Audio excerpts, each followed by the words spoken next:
kind of forcing me down that road to go do something else that I needed to do. Well, and then I got to speak at these conferences and talk to all these people. But C-Lab, this will come back to haunt me in just a minute, so keep that in mind.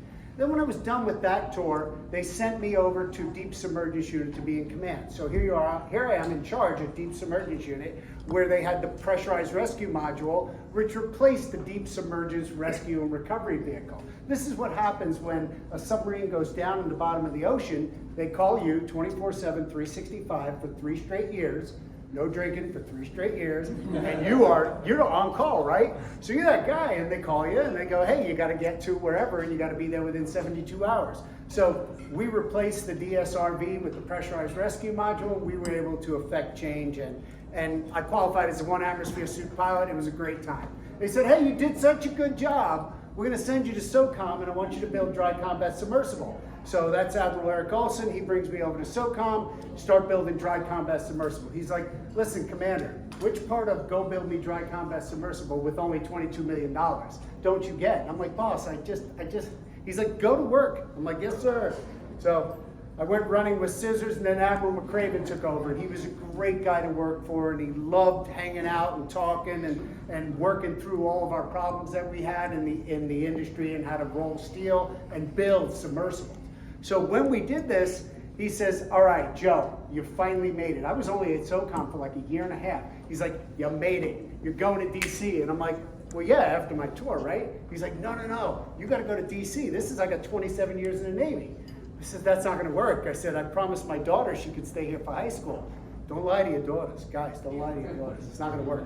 So I said, hey, you know what, boss? I'm going to gracefully bow out. And after 27 years, 8 months, 19 days, I took a mulligan. He says, what are you going to do now? I says, I don't know.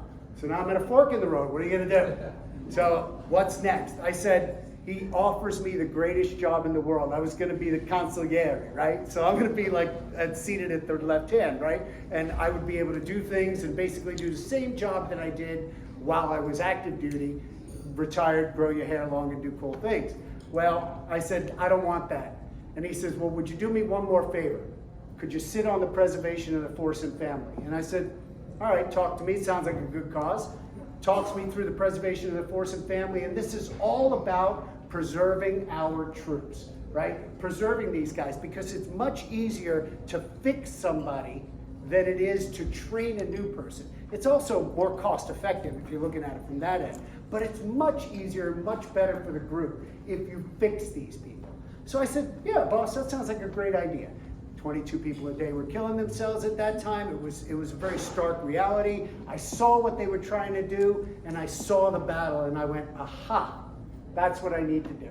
I says, I need to start writing papers. I need to start figuring out how to help people, and this is where I want to go. I want to run down the road with scissors, and then that was the idea that was born of, hey, you got to go fix traumatic brain injury, because that's the root cause. When you're in the military, you step back and you do root cause analysis all the time, right? I ask the 5 levels of why. I want to go down that rabbit hole and figure out what's really happening.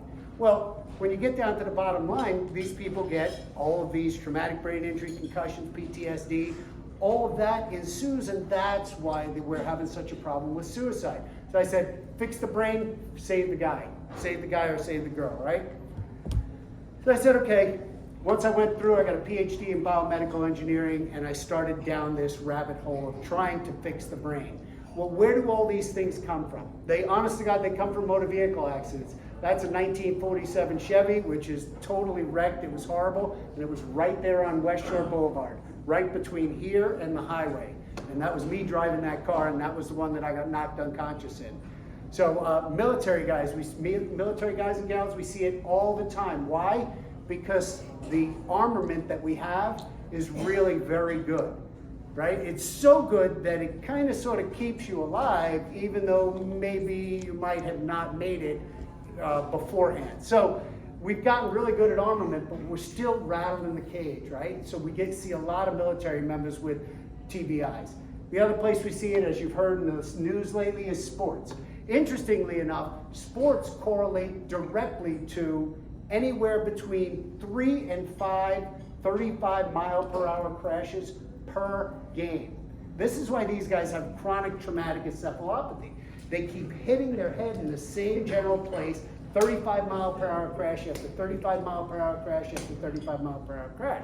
So it's pretty horrible. So you see that while the ideology of these insults is not always the same, it's kind of sort of similar, and we're trying to fix it in some way, shape, or form.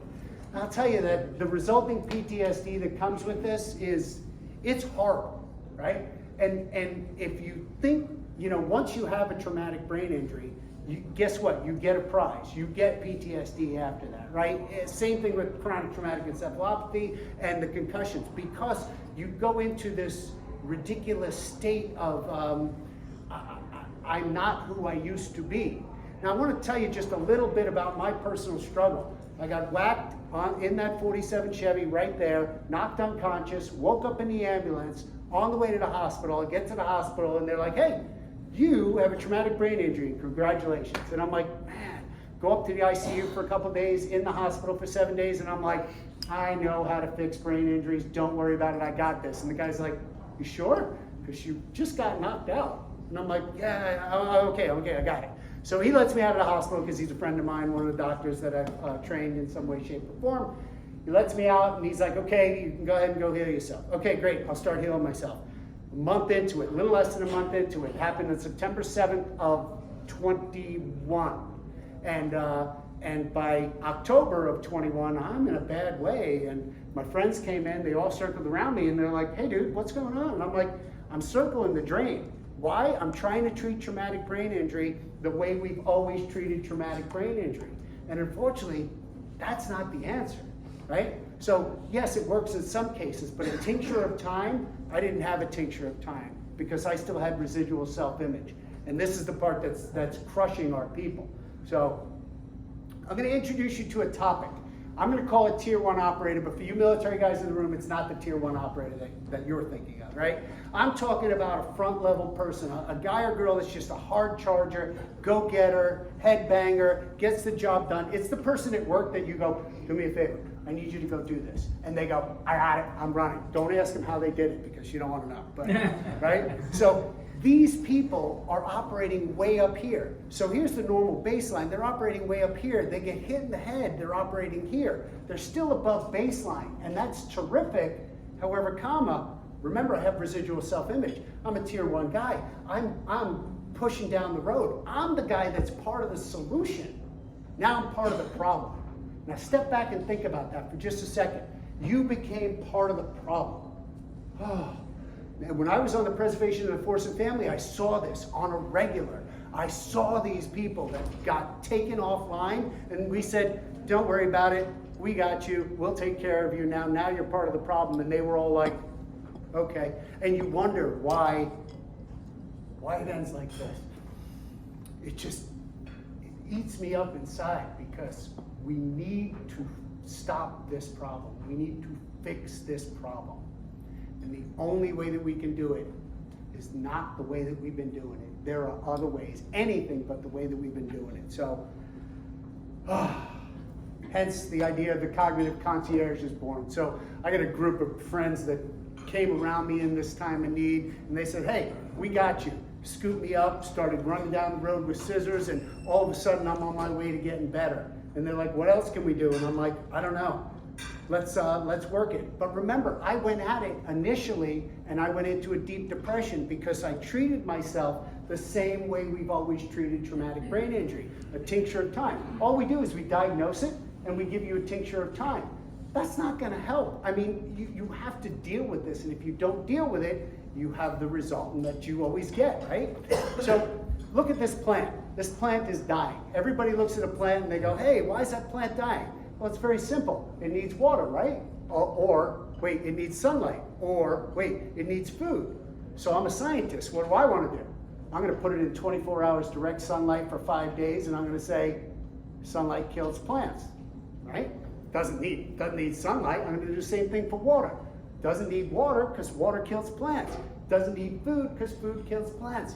No, it needs all three of those things simultaneously in the right amounts. So you have to figure this out and push down the road to heal people from a physical perspective, a physiological perspective, and a psychological perspective simultaneously to get this person to heal.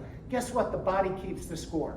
I got hit, and when I got hit, this side got hit, the head went this way and then came back. And as it came back, I got this double-sided contra-coup injury, lots of swelling in my brain, but I did hit this shoulder.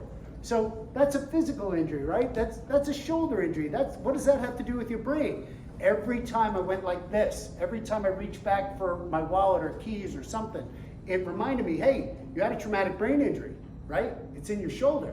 The body does keep that score, so you've got to fix the physical. You've got to fix the physiological, increased cerebral blood flow, and you've got to fix the psychological at the same time. Otherwise, you're just falling off the wagon. So we assembled this great team of people who are all my friends, and I've been through every one of these people. So when I say every one of these people have helped me in some way, shape, or form, one of the doctors, Dr. Jay Rao, is sitting right here, and we have a team of these people doing cognitive behavioral therapy, structural energetic therapy. To call Dr. Rao a life coach it's criminal, but he's like a fire starter. Right, like in a good way, right? Not like a bad way. but he's that person that lights you off, that points you in the right direction, that makes you see things that you haven't seen before. He also helps you with compensating for your problems that you have during your traumatic brain injury. I have a physical therapist, Dr. Levia, that works with us, a clinical researcher that's on board that's pulling together all this information, a general MD that's helping us with all the stuff, and then a couple people that are helping us with peptides. Guess what? Drugs aren't the answer, right? I don't care what your problem is. A drug is not the answer. But if I can, and I know I'm being ridiculous, this is just an example.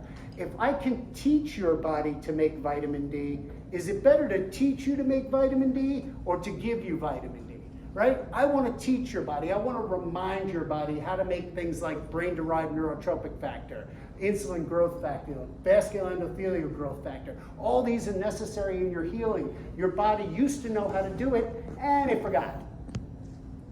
So we also have sleep doctors and a host of others that are pushing this train down the road. So it's not just Joe pushing this thing uphill, but we are working it. So I want to give you a tier 1 operator story. Ex-college football player. This guy was a great, hard-charging individual. He was a terrific person, Wall Street whiz, banking detail. He used to be able to do numbers in his head. And as this thing was going on and on and on, 15 years, he's deteriorating, slowly but surely. Thought maybe he got married, he started having a kid. The kid's about 8, 9 years old, and he catches himself one day yelling at his little 8, 9-year-old, and he's going, all right, I need help. She calls me, he's like, what do you think? I was like, well, come on, let's have a talk. He sits down with me, and his wife was with him, because I said, you gotta bring your wife, because she's the only smart one in the relationship, trust me. Bring her in, she sits down, and I says, okay, tell me what's going on. And he starts confessing everything to me. And his wife is looking at him like with darts, like she's going, you've never told me this. And he had suicidal ideations and a 9-year-old, and he didn't even talk to his wife about it. This is what happens. Men toughen up, Buttercup. This is what we do. And this is why we lose men 3-1 over women. Because, hey, get a box of Harden Up, princess. Literally, that's what they told me when I hurt myself in the military. Here's a box of Harden Up, princess. You'll be fine.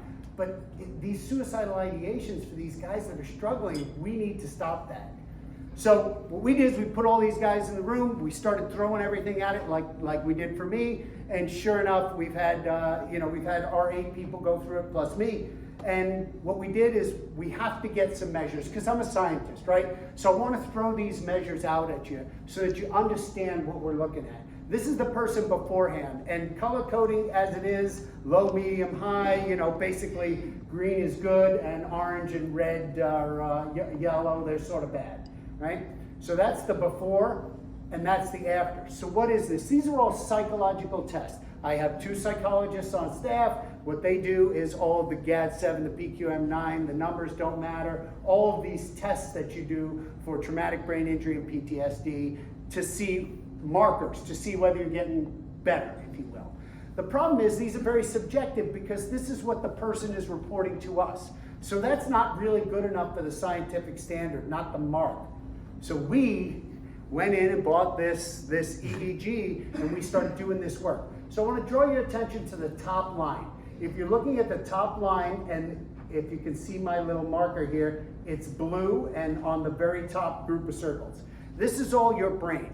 And this is the coherence in your brain, right? So what coherence means, it's very simply put, the way that this node talks to this node talks to this node. That's coherence. So if you have good coherence, everything up here would be red. This person, if you have general coherence, like this is a bell curve, right? So if you have general coherence, it's going to be completely blank. But if you're blue, you're going to have really bad coherence. Next line down, the next group of circles down is phase lag. So phase lag is the amount of time this signal takes to get from here to here to here, right? So when you have blue, it's very fast. When you have red, it's very slow. When you have nothing, it's about average, if that makes sense. So you look, we have a couple of different people here. This person started in February. This person started in April. So these are the befores on a couple of different people. Here are the afters. This is objective quality evidence that we are making changes. Look at all the coherence that we have going on up in the top tier of the brain, right? And look at all the decreased phase lag. So the blue, remember, is decreased phase lag. So that's basically speeding up the connection signals between your nodes of your brain. And it's great, and it works for all different people. It's not just like it only worked for one person or two people. So my N is small, my number is really teeny right now, but we're working on it. You know, we have to work through these. I wanted to put yet another objective quality measure up here. Here are the gamma rays, right? The gamma signals in the brain. As we go through this, it indicates a whole bunch of possible things over here in the upper right-hand corner. Depression, anxiety, PTSD, that's what all these people have that have this sort of a brain profile that you're seeing, right? So after our treatment, after 28 days of treatment, we do it again and we look, and it's obviously reduced. What we need is this objective quality evidence to back up what we're doing so that the scientific community says, all right, I see what you're doing, I see why you're doing it, okay? Here's the thing that blew me away. These are what we call qualitative measures, and when a little 9-year-old goes, thank you, you gave me my daddy back, I'm like, I'm done. I don't need any more letters up on here, I don't care. That's where the cognitive concierge is just winning, right? We are treating football players and military persons side by side. We give them running mates and we say, hey, you guys are in this together. 28 days with me for 7-8 hours a day. Every day you're at my facility and we are taking care of you, going through every one of those treatments every day, the entire time you're working, right? But when was the last time you took 28 days off to take care of yourself? I doubt anybody in here has done that, at least in the recent history. But when a guy who's a former football player, who's 44 years old, by the way, says, hey, I'm ready to put the cleats back on, I'm like, you are not Tom Brady. Don't do that, because you might get hurt. But I mean, this is what it does. It stimulates people. It brings them back on top, right? So people keep asking me, okay, what are you going to do next? What's the next? What's the next thing that you're going to roll up on? Well, we're going to take all this and we're going to go underwater for 100 days. Why? That's pressure. That's more pressure. So what we believe is that we're going to increase stem cells. We're going to help people more. We're going to stay underwater for 100 days. No human has stayed underwater for longer than 73 days. So we're going to break the world record by living in this habitat underwater, and we're going to apply a lot of these scientific principles and do a lot of scientific experiments. And from that, when we're done, you know, we're going to talk about rejuvenating, protecting the marine environment, because I think that's a good thing. But aside from that, because it gave me everything that I have in my life, for crying out loud, diving and underwater gave me everything I have in my life. But I'm going to take all this science and roll it into the next steps. So I have 3 next steps that I'm going to do.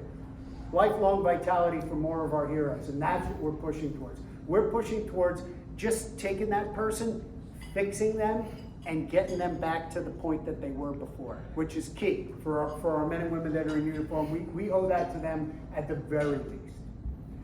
Next thing is we got to get the NFL in a headlock, and I need help. Because the NFL's hard. They don't want to admit it, but they really need to have a better return to play policy, and they really need to take care of their people. It's not mostly about people. It is all about people, 100% about people. And the NFL wouldn't exist if not for the people. So, and then guess what? We're going to Mars, right? Elon Musk's like, we're going to Mars. I'm like, hey, can we work out a couple of things here first? Like, let's live in a tin can here underwater and see what physiologically happens. So you can see that some of that science that's happening while I'm underwater is going to translate to, we have NASA people involved with us. They're bringing some medical equipment to us that we're going to test while we're underwater to see if we can live in a remote location and without a lot of medical training, fix yourself or fix somebody else who has a problem while you're underwater or on your way to Mars, because it's going to take, several months to get to Mars, probably 6 months at the very least. So everybody asks, how can you help? First, just being aware. That's the main thing that we need to do. We need to be aware about traumatic brain injury, PTSD, TBI, the result that comes from it, and be keenly aware if somebody rolls up on this that you are going, hey, you may have a problem, let's go talk to somebody together. And not like you may have a problem, go talk to somebody. No, come on with me, let's go. So take a little responsibility and grab that person by the hand and get them the help that they need.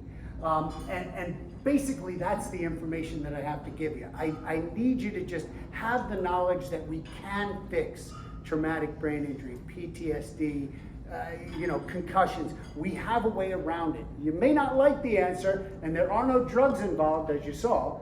It's nothing but just helpful healing methodologies, and that's basically it. And with that, I want to leave you with this one quote. So, Bill and Ted's Excellent Adventure. Anybody seen it? All right. It's okay. So you got my age people, some of my age people in here. So, 89, this movie came out, and it's surprisingly good advice they left us with, which was be excellent to one another. I'm so impressed by that, and with that, I'll take any questions. Yeah, please. Anyone have any questions here for maybe 5 to 10 minutes, Joe? Does that work for you? Anytime, I'm yours. Yes, sir. Sir. So you're doing the same type of treatment for someone who has an impactful, like an impact on their actual brain, versus someone who only witnessed something that has been impacting them over like history, and they're getting the same results under the same program, or do they each? I guess what I'm trying to say. Great question. The brain person versus the person who was in the car accident. Right. Are they in the same program, or are they actually on different programs? No. Coexisting. It's a terrific question. What he's asking is the mechanism of action. Remember, motor vehicle, military, or sports, they all derive the same basic injury, but it's different, right? So we have to treat every person differently, right? However you came through your injury, maybe you need a little more cognitive behavioral therapy because we need to get that trauma pulled out of you. Or maybe it was a sports injury and maybe you don't need that cognitive behavioral therapy. So we'll give you more neurofeedback therapy. So yes, we tailor the program to the individual and the results that they're getting while they're going through, and we turn it up or turn it down depending on what they need. So that's a great question. I'm just doing the wave tops, but yes, sir. So I think we've all heard that there are dark spots on brains. Can you maybe help us with what that is? And then in healing it, what does that mean? What is happening to that dark spot that it is healing? So dark spots on the brain, there's a lot of thought as to whether or not we can actually heal that injury once that node is broken, the nodes that you saw in the head. Once that node is broken, can you save it? Can you fix it? The answer is, I don't know. But what I know is that we can seed the lawn with brain-derived neurotropic factor. We can feed it with this cognitive behavioral therapy. We can fix ways around it and set neuroplasticity to increase and make a 4-lane highway that goes from here all the way around to here. So we can skip around the spot. The question of whether or not that area can be healed is not relevant to me. It's more relevant that can we fix the person and do a bypass on them.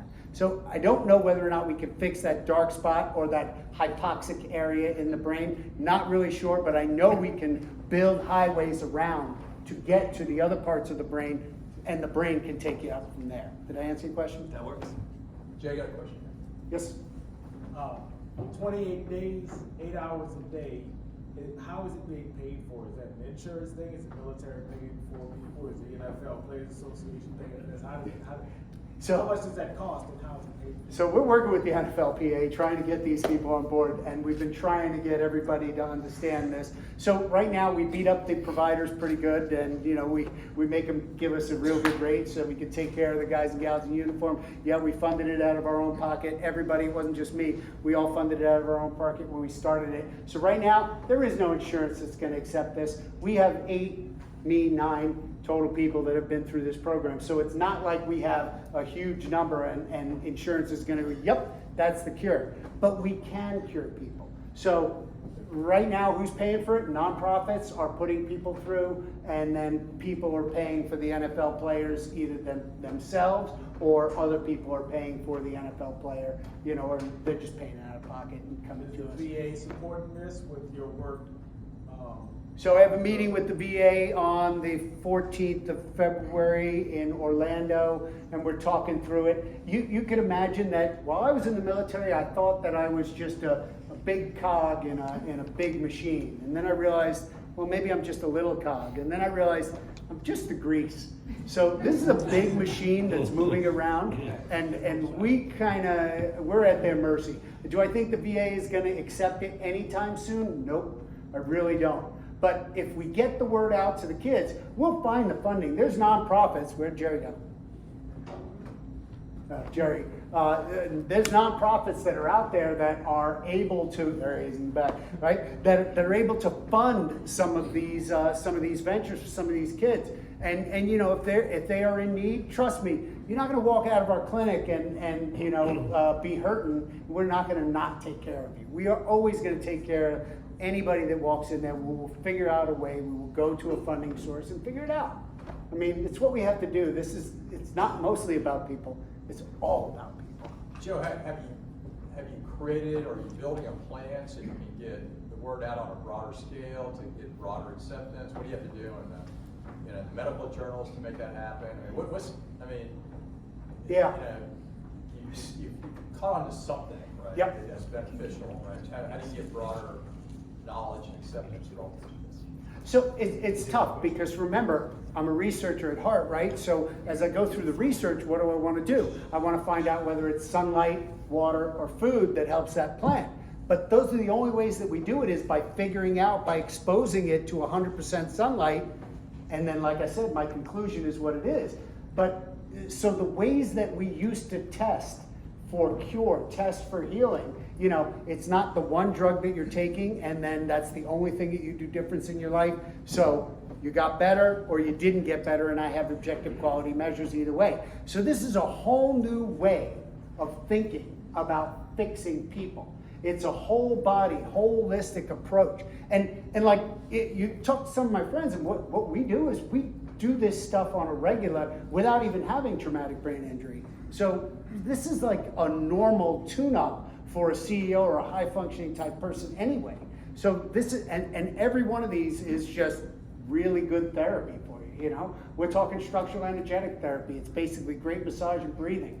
You know, I mean, I'm so not doing him a service on that. But physical therapy, who doesn't need physical therapy? I'm 55 years old. My arms don't go behind my back the way they used to. So you need physical therapy, right? So all these kind of things are loosely accepted together or separately, but not accepted together as an application for a cure for anything at this point. So we're changing. So what do we need to do? We need to just get the word out what we're doing, and people, you know, you can't argue with numbers, so we got to get a lot of numbers.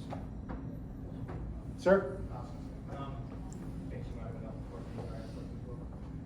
So my question is, in today's environment, like big tech, et cetera, there's all these different types of social experiments, some like around us, right? Like, so being able to play into user experiences in which I can trigger dopamine effects and all these other type of things. Have you ever considered technical ways or engineered ways in which you can kind of implement some of these same solutions so that it doesn't require 8 hours a day for 28 days to try to reduce some of these things or supplement some of the work you guys are already doing? I love that. So the reason why we think that it takes 28 days, the reason why we stumbled upon this is because how long does it take to form a habit? 20 to 28 days. It depends on how it is, depends on what you're doing, right? So if you're in this for 28 straight days, it's not just the habit of get up in the morning, get dressed, feel better, go to the gym, drink lots of water, and do your exercises or stretching. It's not just that. It's reminding your body how to make brain-derived neurotropic factor. It gets back into the habit of making that. After a period of making it, it goes, oh yeah, that switch is supposed to be in the on position. Oh yeah, insulin growth factor, vascular endothelium. All of these are helping increase cerebral blood flow. So when you have all this stuff going to your brain, that's why we think it needs to be 28 days. Could it be 26 days? I don't know. I have no idea. why did I do 28 days? Because it worked for me. And I was like, okay, what do we do? So we're constantly revising this every day. Like we added the people who are peptide, the MDs that are peptide people and immune people, and we do a little blood draw in the beginning and we check them out. We didn't have that in the first couple. And we said, okay, peptides aren't drugs, they're amino acids, long chains of amino acids that help your body remember how to do the things that it does.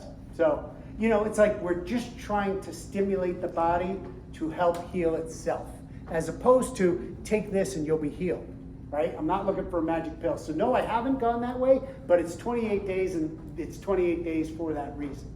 Joe, maybe two more here? Okay. I'm representing the women, and probably the men too. I am a You sports- represent whatever you want, that's Thank fine. you. I represent myself.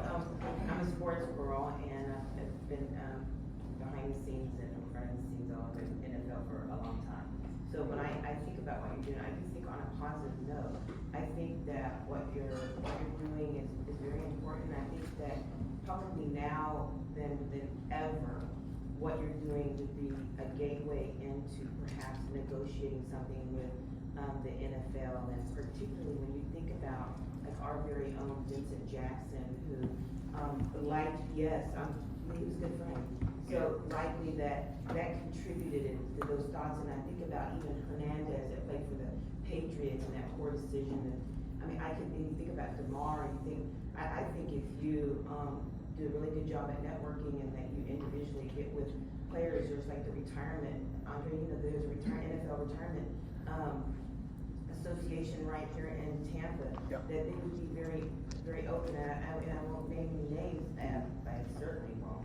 This was told me in conference, but I had lunch with a very good friend who's a former player, and he was saying that he had gone down to Mayo Clinic, I believe, in South Tampa, and he was just talking about his lack of sleep, and I could tell that that's a concern with these guys. So I see a bright future in that. And I was, fairly close with Tom McHale before his issues, and that was devastating. So you hear that all the time with NFL. So yeah. And it's probably not limited to the NFL. You're thinking about the NBA, anyone that's just athletes, like Sure. or hockey. The thing with the NFL, and correct me if I'm wrong, Joe, but the helmets aren't going to solve the problem because it's your brain that's going back and forth when you get hit, right? So there's nothing you can do about it. Acceleration, deceleration, that's the problem. So, I mean, these guys are running way faster than I think they were before, but I'm not a, I'm not a whiz. One more question here for everybody? Thank you. Joe, great job. Thank you.